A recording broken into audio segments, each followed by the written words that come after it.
Anything been bothering you? Like me to reiterate? Homework that was confusing? Yeah. Can we calculate period and frequency again? Calculate period and frequency again. Sure.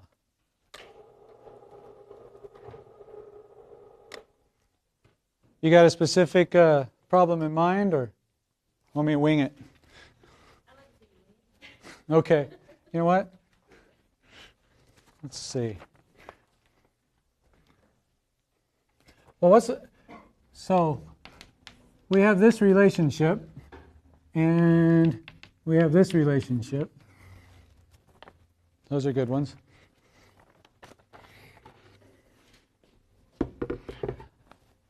And remind you that neither of these are really new. Velocity is still distance over time. The wavelength's the distance, and frequency is over time. It's just the rate that it's vibrating now.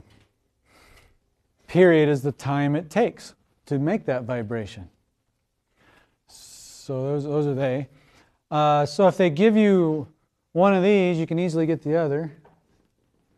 Or if you have to figure that out, like you see a bobber in the water, and you see the bobber go up and down, right? It's bobbing. That's why they call it a bobber. Let's say it goes up and down once every 5 seconds. Bobs once every 5 seconds. So what's happening? What's making it bob up and down? The water. The ripples in the water. So something, the source of all of our waves and vibrations, well, source of all waves is a vibration. Something had to be vibrating. So like, I don't know, your annoying brother threw rock downstream over there where you're trying to fish over here, and the ripples are going out.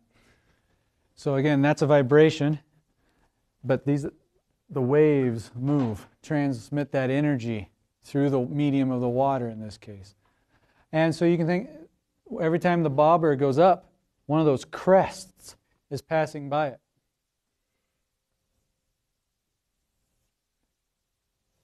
So it's like you have a wave traveling, and as this goes, something wiggled, and it's moving. And if that passes over here, your bobber, when it gets there, it'll go up with it and back down. So again, the material just moves up and down, but the wave can move through it. I know, long-winded answer I'm using as an excuse to review everything. This is way back at the beginning. So yeah, this is going to go up and down. That would just go up and down once. So what must be happening over here if this is going to go bob up and down once every 5 seconds? What's happening over here? Yeah, it wasn't just one rock at once. It either splashed several times and you got multiple ripples, or somebody's over here continually driving something. So, because if you're sending a bunch of ripples that way. So when this one gets to the bobber, boom, one, and then it does it again and again and again. Whoop, guess we need as many times as well. You see it go up and down when they reach the bobber. So the time it takes to go from this spot, when that one passes, to when this one passes, takes 5 seconds. So I've laid it all out. I hope you know what the period and the frequency are by now. What are they?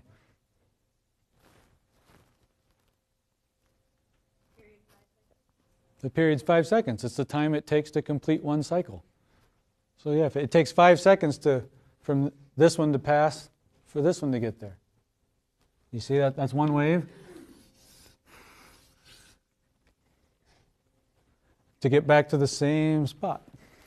So yeah, the period in this case is 5 seconds. What's the frequency then? 1/5 of a hertz, or a cycle per second, or a bob per second, an up and down per second. Okay. You could space these out. You could eyeball the ripples. You're watching it. And let's say the distance from this crest You know, you see your bobber go up when it hits there, and you look back and you see, oh, the next crest is 2 meters away. What's that equal to? Yeah, that's the wavelength. That distance of one cycle. It travels in one cycle. So how fast is this wave moving? The wavelength is 2 meters. The frequency is 1/5 of a hertz. This is going 2/5 meters per second. Meters every second. One cycle is that far, and it takes 1/5 of a second to do it. 5 seconds to do it. So we know this ripples in this water are moving at 2/5 meters per second. That's not how fast the bobber is going up and down, necessarily. It's going up and down at 1/5 of a hertz. But the waves themselves are moving at 2/5 meters per second. Glenn? The wavelength you measure from one period essentially, right? Yeah, they're related. The period is the time it takes for one cycle to complete. Wavelength is the distance it travels in one cycle. So wavelength's like the position with the cycle, and period is the time with the cycle. So for that example, like every 2 meters, like wave, I guess the water. That's right. Yeah, they're spaced 2 meters apart, the crests. And so they hit here, boom. That means as soon as that one happens, there's another one 2 meters away coming towards us, traveling at 2/5 meters per second, which means it travels 2 meters in 5 seconds. So in 5 more seconds, we'll repeat.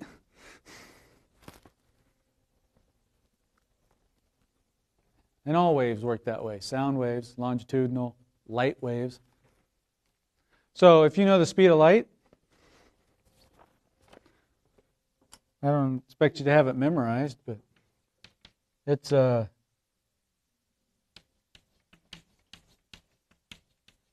round. Speed of light is that. It's 300 million meters per second. That's how fast that wave's traveling. But again, if you knew wavelengths, then you know how fast that color is vibrating, or vice versa. All light travels this fast. What are different forms of light? Electromagnetic radiation. Name some. Ultraviolet? Radio, microwave, infrared, X-rays, visible. Good. Gamma. Gamma. You guys just had that. I'm glad you said radio. So what's the difference between a radio wave and an X-ray?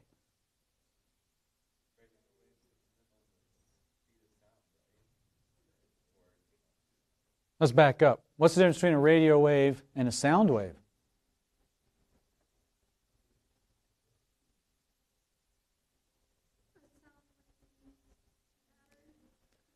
Very good. A sound wave needs a medium to travel through. I can remember now. Wasn't this a homework question? Yeah. What type of wave is a sound wave? We have 2 types of waves we've dealt with. Longitudinal and a transverse. You remember the difference?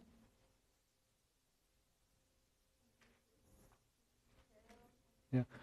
Transverse is when it's the motion, like when I made you guys do the wave. Or this is a transverse. This goes up and down, but the wave is moving side to side. They're perpendicular. They're transverse to each other. Light travels like that. Sound is a longitudinal wave. It compresses and stretches back out. So it's wiggling this way when I talk, but the wave's going that same direction horizontally. So they're in line. A sound wave is longitudinal. Needs the medium to travel through. A radio wave is electromagnetic radiation traveling at this speed. It doesn't need anything to go through, and it's traveling as a transverse wave. What's vibrating in light? So a bunch of electrons are vibrating from there to your eyeball. Photons are these are packets of light. Picture the wave itself. These photons are traveling. It's not the electrons that are traveling to you, but electrons are the source. Electrons started vibrating to create the light. But now the light travels to your eye as a photon, as a transverse wave. It can look like this. But what is it that's moving up and down as it travels? Anybody remember?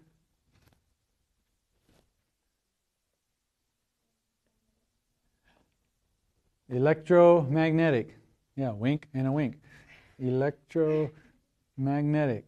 I showed an animation of them vibrating.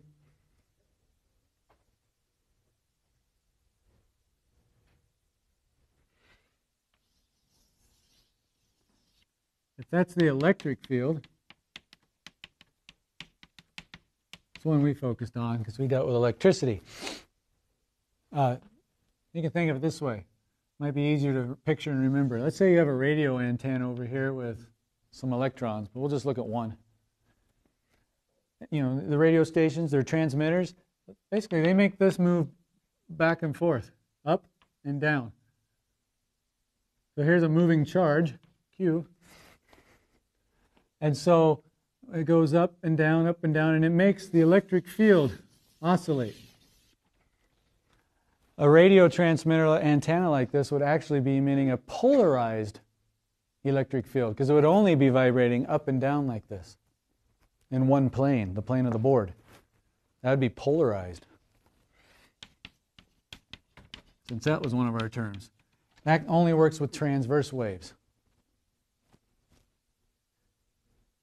Light can cause electrons, they're vibrating, but in all directions. And so you can get one that's vibrating like this too, and one that's diagonal, and one this way. And they're all coming out randomly polarized, unpolarized. With each of those electric fields, there's an associated magnetic field. And this is hard to draw, which is why I showed the picture. But horizontally, kind of like this. Yeah, I don't know if that works.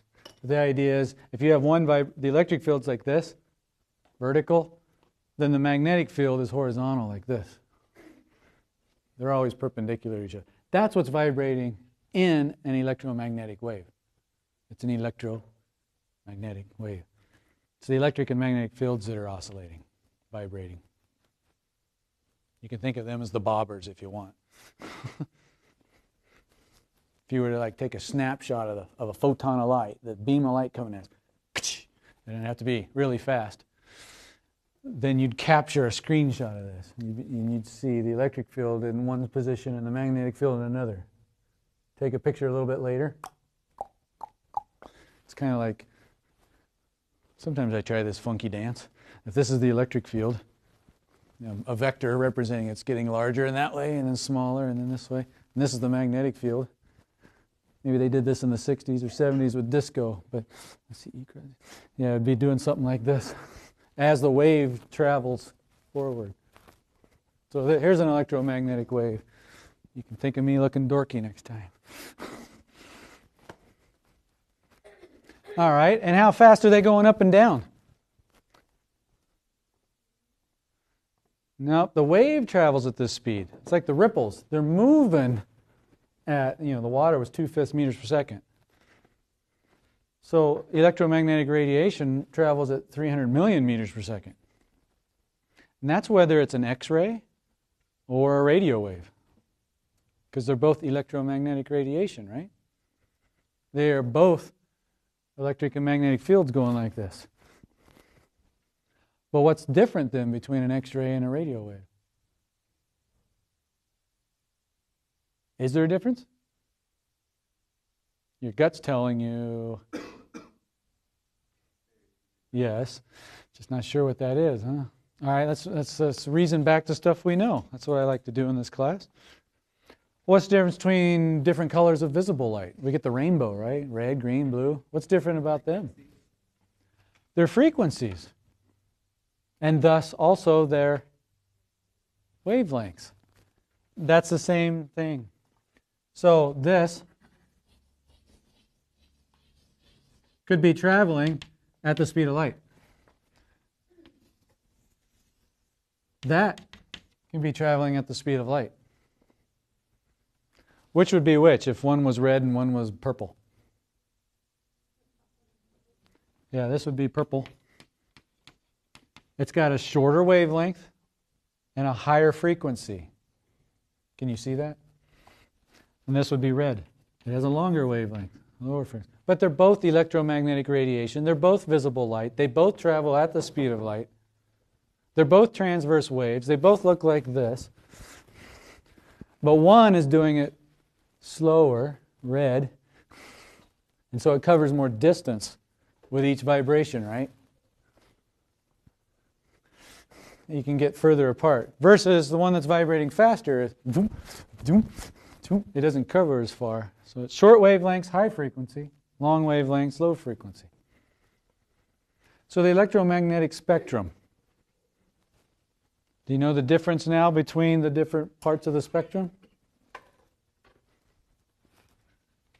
I'm seeing more head nods. Okay.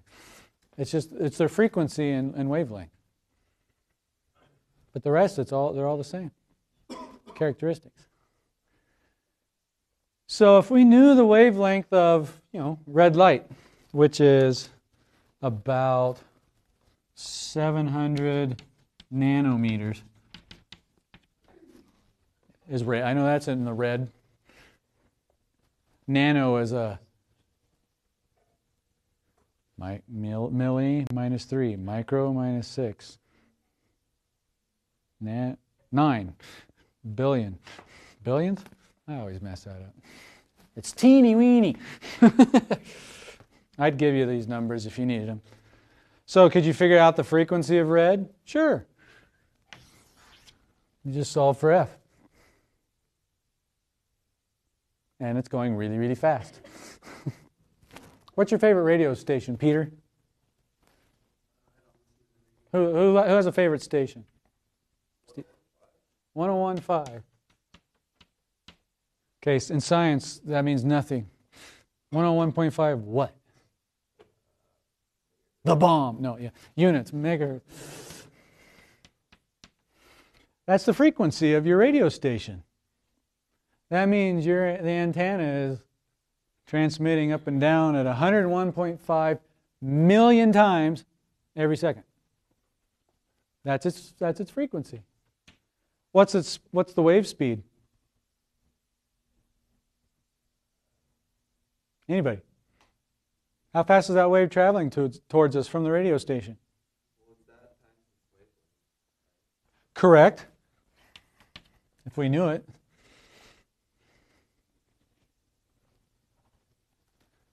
So yeah, that equals the wave speed. And what kind of wave is this? It's a radio wave, which is what type of wave? Electromagnetic. And how fast do they go? Speed of light. Well, here, we'll just add on. We do know how fast it's going. And you know the frequency. You could figure out those size of the wave. I think there was a homework problem similar to this also. Do you may remember the range of AM? This is FM. Maybe remember what the range is for AM radio? You think they're bigger waves or smaller waves? Or maybe you don't know. I don't know. They are bigger. So what would the frequency be? Bigger than this or smaller than this? Smaller. Yeah, they're in the kilohertz range. Thousands of cycles per second instead of millions of cycles per second. I don't know. 1050 or something. I don't know. So they have a different frequency. They're still radio waves, just like these are both visible light, but they still have different frequencies and wavelengths. That's how you can tune to the station you want. What do? You do your radio, well you used to, now it's your iPod/phone, but electronically it's doing the same thing.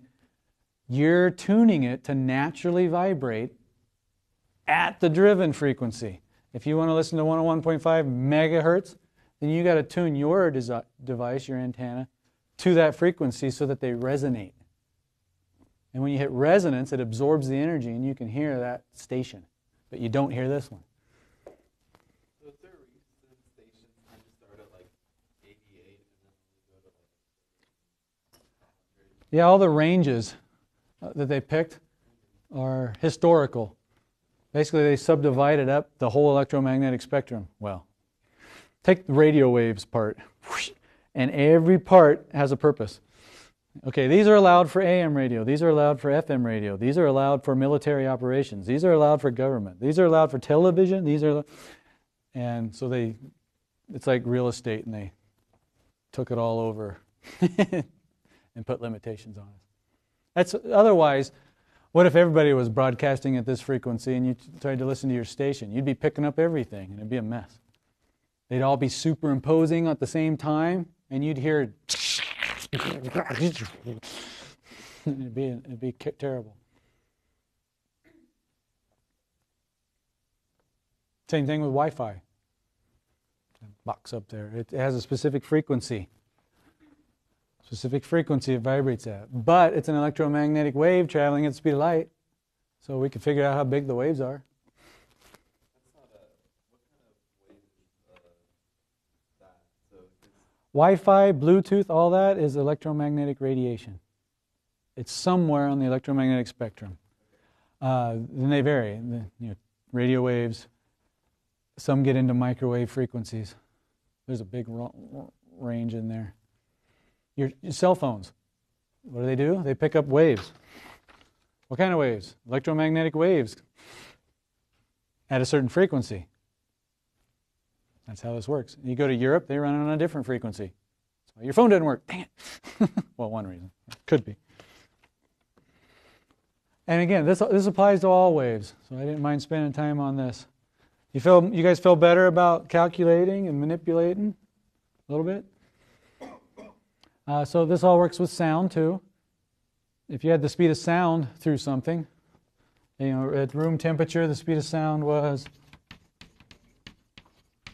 340 meters per second.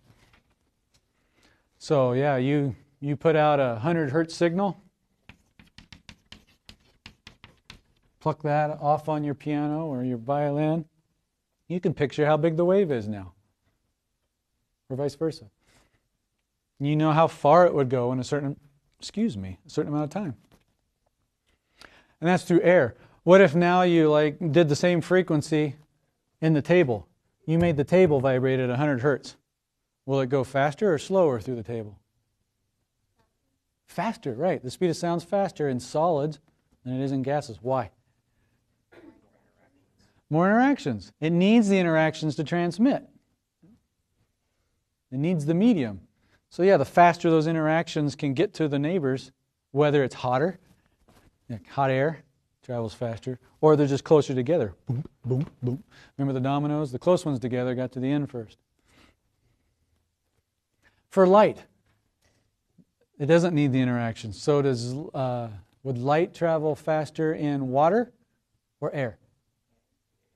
Air, because there's less things to get in its way to slow it down. Delay it.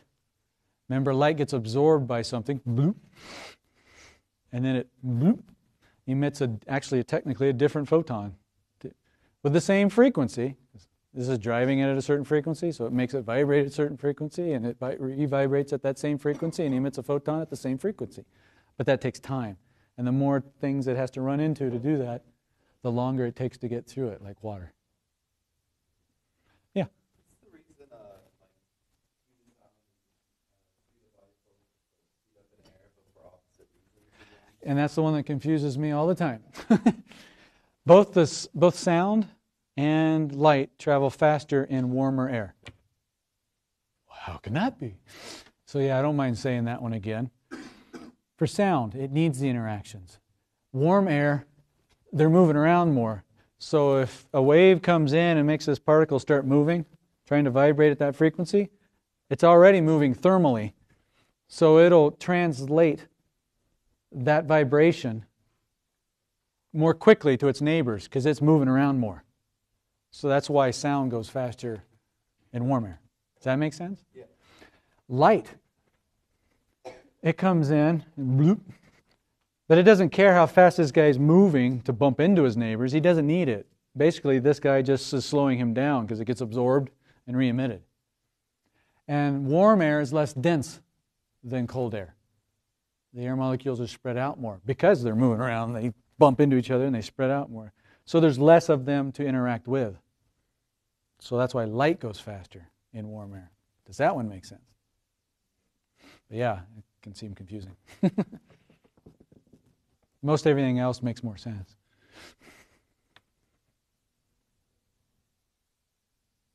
Well, there, that allowed us to cover a lot of things. That was just the first question. Yeah. Yes, color adding and subtracting. All righty, let's see.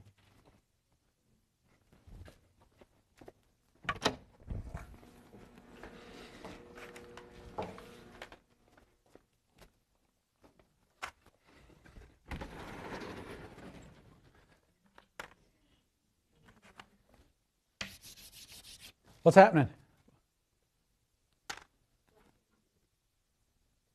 Collecting blue. What's collecting blue? Reflecting blue. What's the source of the light? Where's the light coming from? Yeah. Only our lights in this room are emitting, and they're white. What color is white? All colors. Okay, so they all come in. They see this, and you said it, yeah. They reflect. If they all reflected, they'd all be mixed and you'd see white. But you only see blue, so blue is obviously being reflected. So what's happening to the reds and the greens? That's right, they're getting absorbed by that pigment. So are they making the pigment resonate or not?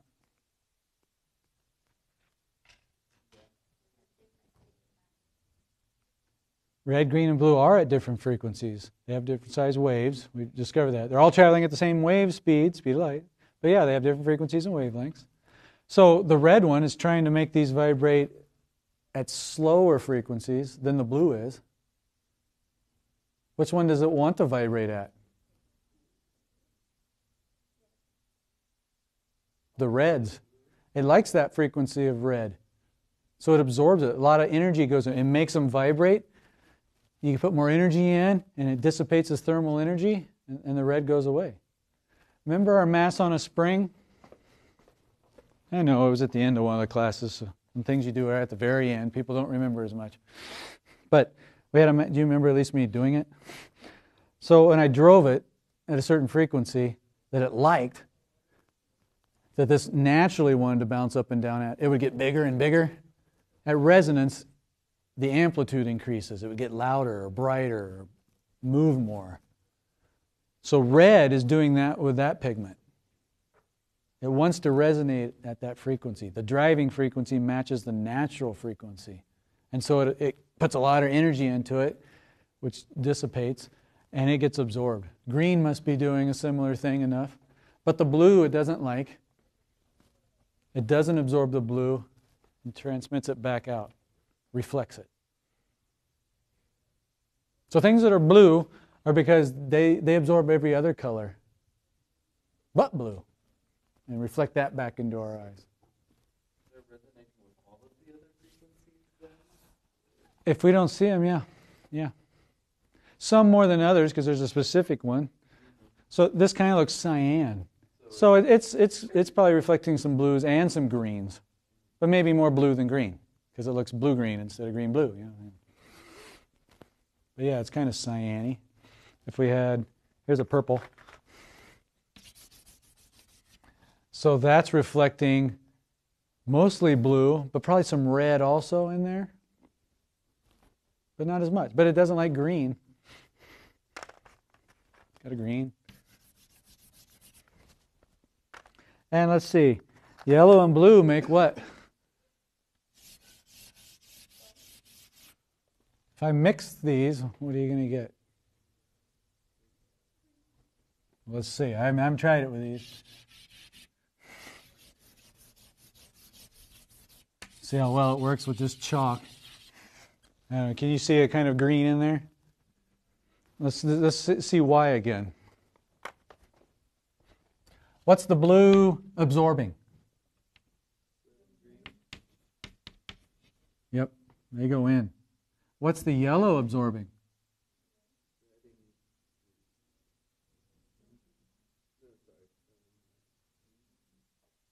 Yellow light's coming to your eyes.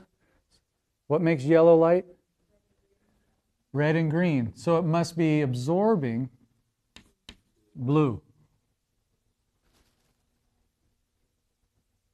And this one, I guess, because this isn't completely blue, it's cyan. Maybe that'll help if we do it that way. It's more cyan. So that's reflecting blue and green. So it's absorbing red. So if blue goes away over here and red goes away over here, and you overlap them, it's still going to, the cyan's going to get rid of the red, and the yellow's going to get rid of the blue, so the only one left to reflect is green. Or look at it this way, cyan absorbs red, so it reflects blue and green. Yellow absorbs blue, so it's reflecting red and green. Which one do they both reflect? Yeah, so pigments in these are subtracting colors out because they're getting absorbed because those frequencies resonate with it. It reflects the ones it doesn't resonate with. And then those ones that are reflected come back and mix in our eyes and add together to see the colors we see, such as just simple yellow.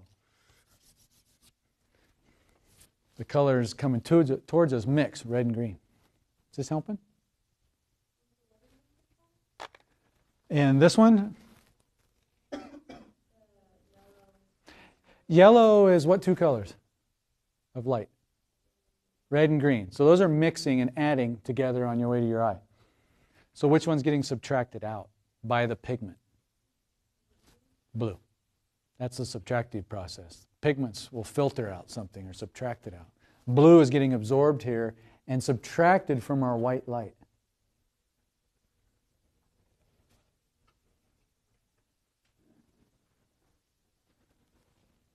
So when you see like soap bubbles that I showed you, and if you saw something that was magenta, shimmery on there, I don't have a magenta. But if you see magenta, what two colors are making it to your eye? Red and blue. Right.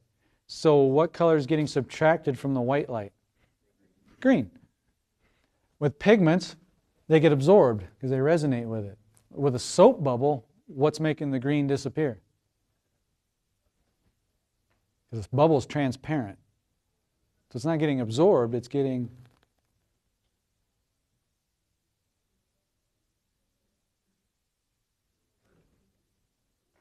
How else could you get rid of a wave? These green waves, how do you get rid of them?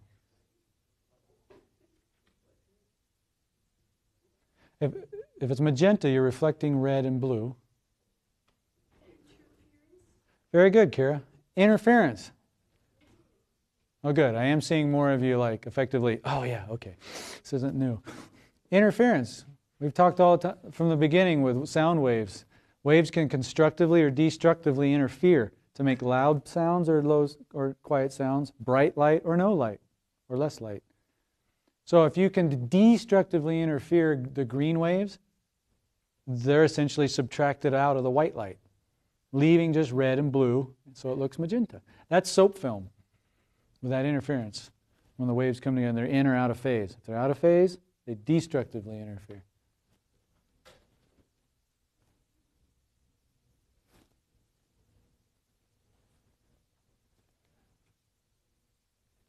Other questions? Yeah. Good. Doppler effect. That is a perceived difference in the frequency when something's moving. So I was throwing balls around or whizzing sounds around. I showed it mostly with with sound. It's a lot harder to show with light. I can't move fast enough. So if I'm a sound source and I'm emitting waves at a constant frequency, think of these ripples of water coming out at a fixed rate. You hit the bobber every 5 seconds. What if the bobber was moving this way? What would happen to the frequency that it goes up and down?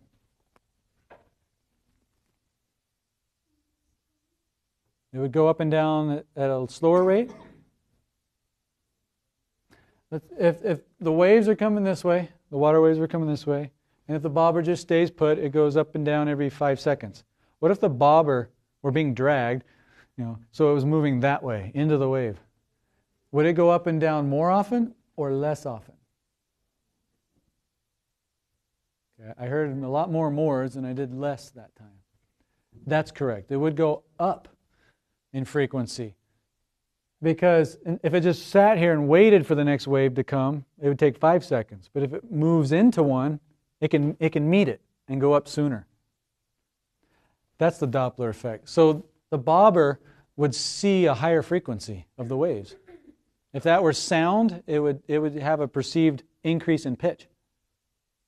If it's light, invisible light, it would shift from the red to the blue. We'd say it's blue shifted because it seems to increase frequency. So it's a change in the frequency. Yeah, it's a change in frequency depending on how the source and observer are moving relative to each other. If they're moving together, because this can be moving that way, or this whole pond of water could be moving this way, right? Or both. If they're coming together, there should be an increase, a blue shift, a higher frequency detected. But if they're moving away, because think of the bobber again. If it were moving this way, it would go up and down every 5 seconds like this, but once, now it's move away. And it's running away from the wave. Can't catch me, I'm the gingerbread man. And then it goes up again. It might take longer, so its frequency would be lower. So yeah, if you're moving towards something, the frequency would go up. If you're moving away, it would seem to go down. We're not changing the frequency of the source, notice, but the frequency that we detect it at. Literally, we would see and hear things differently. It would only appear to change because yeah, we're not physically changing the wave, but the frequency that we detect it definitely changes. It's not an illusion. It's because we're in motion.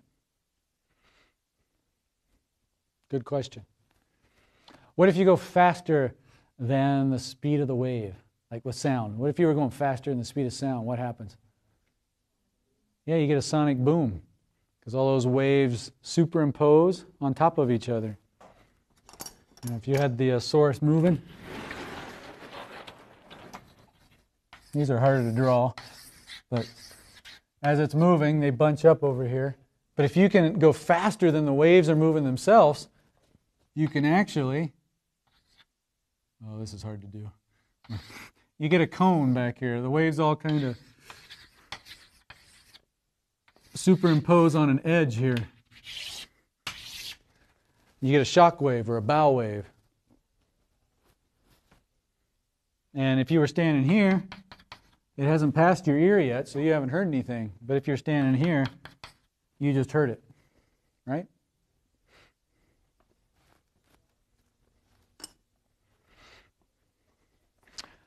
All righty, let's see.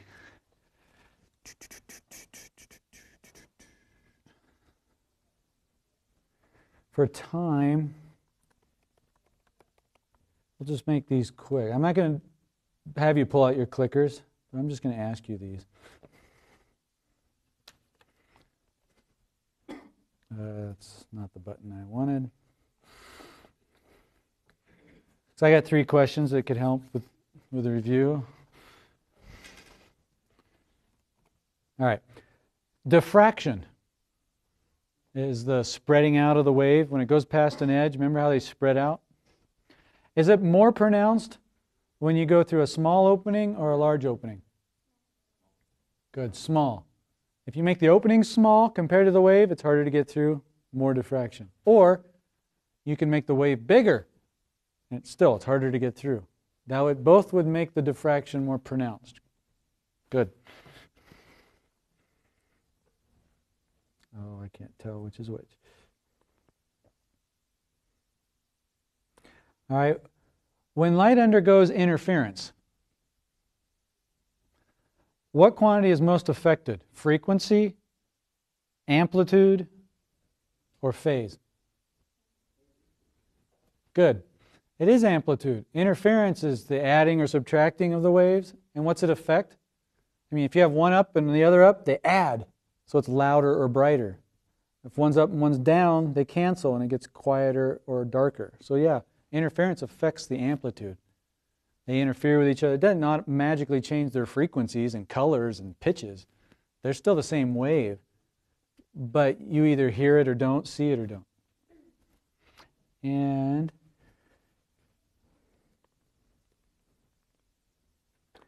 what did I say? A beam of white light that reflects from a pair of closely spaced surfaces. Oh, good. We discussed this. So white light's reflecting off of something that's really close, like a thin film. There would be color because some of the reflected light is what? That's right. Subtract it out. There must be some filtering going on. Through what process?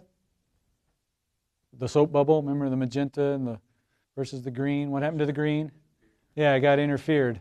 The amplitude was decreased. It was subtracted out. Good. How did that? So this thing just happened on film. Like gasoline on water, the soap bubble film, that film I had and I was projecting there.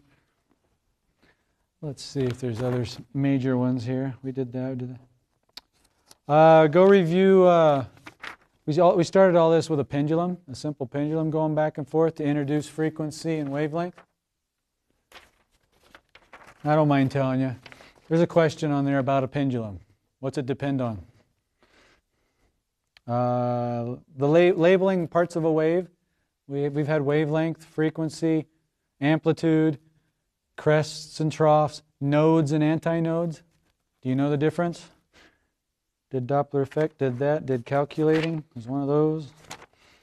We did speed of stuff. What causes refraction? What makes something refract, a wave refract?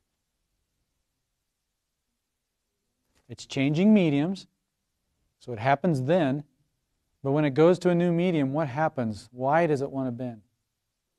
Yeah, it's a change in the speed. Like your axle, one's like in the mud, and so it's going to go more slowly than the other side. So it turns, it bends. Does that make sense?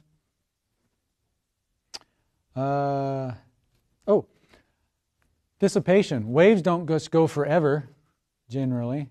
They can die out. What makes them die out?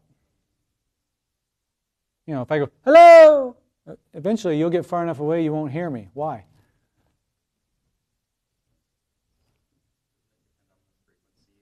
It does depend on the frequency. Which would go further? Lower frequencies can go further. Why? If you can think about why they get dissipated, this will help you answer that. Where's the energy going? Yeah, it's the interaction. So it gets dissipated with thermal energy. So that energy is making things move, and that takes energy. You can't just magically, energy goes somewhere. So high frequencies interact more. They're moving them more. And so high frequencies dissipate quicker and don't travel as far. So, hello! You could hear that further than, howdy! Beats. You guys know what beats are? What causes beats?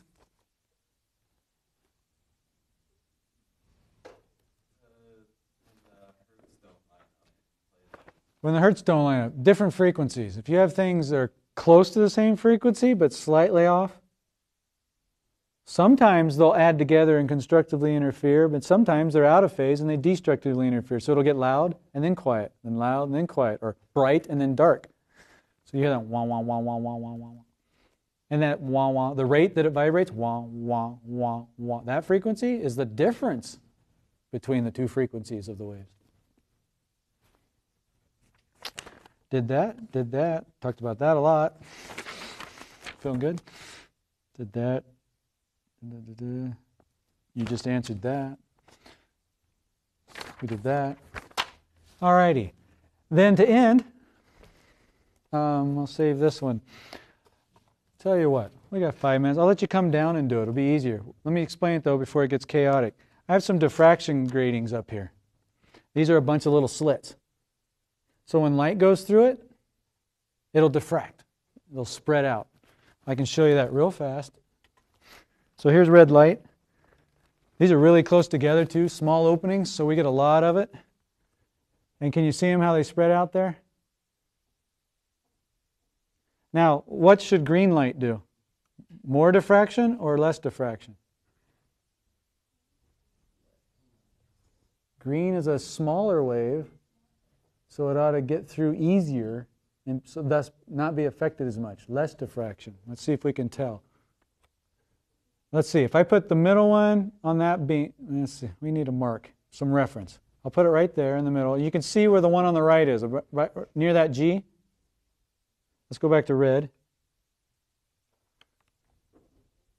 See how the red goes a lot further? It diffracts, it spreads out even more. And I do have a blue, it's a little dimmer. See if you can tell.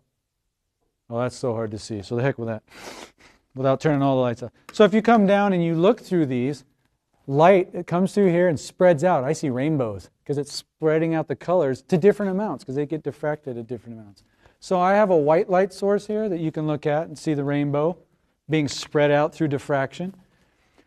These are various spectrum lamps of gases like helium, mercury, and based on their energy levels of their electrons, they only emit very specific colors, wavelengths.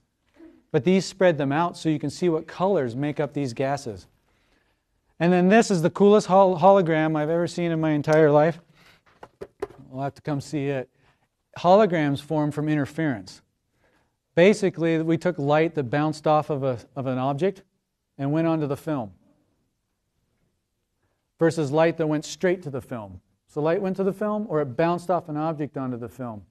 When they come together on the film, they interfered, exposed the film, and that can capture the image. So if you would like to see these, come on down.